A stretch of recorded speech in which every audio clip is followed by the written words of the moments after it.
श्रद्धा murder case में आफताब का narco analysis test होना है, उससे पहले उसका पॉलीग्राफिक टेस्ट होना है। किस तरीके से ये दोनों टेस्ट होंगे, इस समय हम एफएसएल रोहिणी में मौजूद हैं और यहां पर साइकोलॉजिकल डिवीजन के हेड डॉक्टर पुनीत पुरी हमारे साथ हैं। उनसे बात करते हैं। सर, आफताब का नार्को एनालिसिस टेस्ट होना है, लेकिन उससे पहले पॉलीग्राफिक टेस्ट होना है। कैसे ये दोनों टेस्ट अलग है और क्या ये दोनों टेस्ट होने जरूरी हैं? हाँ, पॉलीग्राफ टेस्ट जो है एक नॉन इन्वेजिव टेक्निक है। बेसिकली नार्को एनालिसिस भी एक टेक्निक है ट्रुथ पता करने के लिए, और पॉलीग्राफ एग्जामिनेशन भी एक टेक्निक है जो कि नॉन इन्वेजिव टेक्निक है।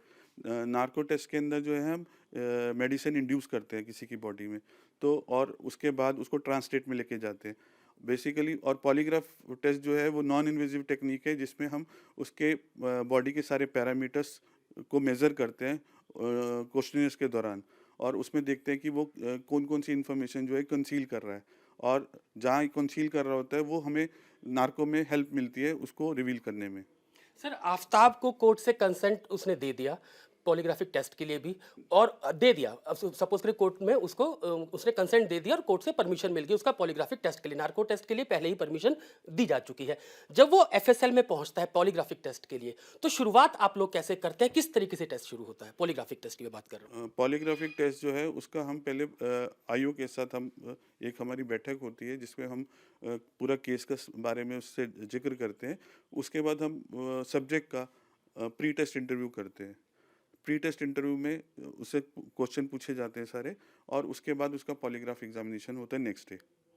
इसमें उसको कोई बेहोश नहीं किया जाता, किसी तरीके की कोई एनेस्थीसिया नहीं दिया जाता? हाँ, जैसे मैंने आपको पहले बताया, ये नॉन इन्वेजिव टेक्निक है जो कि फिजिकल पैरामीटर्स पे ही बेस्ड है। जो उसके बॉडी के सारे फिजिकल पैरामीटर्स हैं उसको मेज़र किया जाता है ड्यूरिंग क्वेश्चनियर्स, कि उसमें क्या क्या फ्लक्चुएशंस है, क्या क्या उसमें वो है। पॉलीग्राफिक टेस्ट के बाद आखिर क्या जरूरत नार्को टेस्ट की पड़ती है सर? पॉलीग्राफ में तो वो इंफॉर्मेशन जो कन्फाइन कर रहा है वो आपको बता नहीं रहा, तो उसको रिवील करने के लिए नार्को टेस्ट किया जाता है। जो भी इंफॉर्मेशन उसके माइंड में कंसील्ड है और उसको वो बता नहीं रहा है, वो सोच रहा है। जैसे हमने कोई क्वेश्चन किसी भी सब्जेक्ट से कोई क्वेश्चन पुट करते हैं और वो इन्फॉर्मेशन छुपा रहा है, कंसील कर रहा है, हमें पता है कि ये झूठ बोल रहा है यहाँ पे, तो वो इन्फॉर्मेशन को नार्को हेल्प करता है उससे पूछने में, क्योंकि ट्रांसलेट में होता है वो नार्को के टाइम पे। तो नार्को में फिर वो उसकी सोचने समझने की, मैनिपुलेशन करने की क्षमता नहीं होती है, तो उसमें फिर वो ट्रुथ रिवील करता है। जो भी उसके माइंड में इंफॉर्मेशन गैदर्ड है वो बाहर निकालता है। मतलब कि सर, पॉलीग्राफिक टेस्ट जब होता है तो उसके अंदर 80% आप लोगों को जवाब मिल जाते हैं, लेकिन जो 20% जवाब नहीं मिल पाते हैं उसके लिए नार्को टेस्ट जो है वो किया जाता है। हाँ, मतलब जहाँ भी परसेंटेज के बारे में तो मैं नहीं बोलता आपको। परसेंटेज जिस जिस क्वेश्चंस पे हमें लगता है, डाउट है कि ये इन्फॉर्मेशन कंसील कर रहा है, वो हम नार्को में उसको हेल्प मिलती है निकालने में।